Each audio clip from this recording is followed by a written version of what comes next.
ও বন্ধু, মনে করছো তুমি দান করবে, কিন্তু শয়তান তোমাকে দান করতে দেয় না। শয়তান তোমাকে ধোঁকা দিচ্ছে, বারবার বলছে দান করলে তোমার রিজিক কমে যাবে, তোমার অর্থ কমে যাবে। না না না, দান করলে তোমার রিজিক বৃদ্ধি করে দেবেন আল্লাহ। দান করলে বন্ধু তোমার সম্মান বৃদ্ধি করে দিবে আল্লাহ।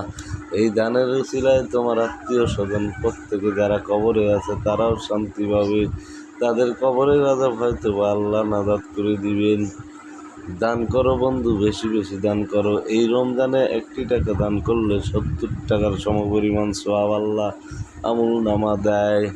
দান করলে কখনো রিজিক কমে না, বরং আল্লাহ রব্বুল আলামিন রিজিক বৃদ্ধি করে দেন। সুতরাং আজকের থেকে আমরা সকলেই 2 টাকা পারি, 5 টাকা পারি দান করার চেষ্টা করব। এই রমজানে বেশি বেশি দান করব।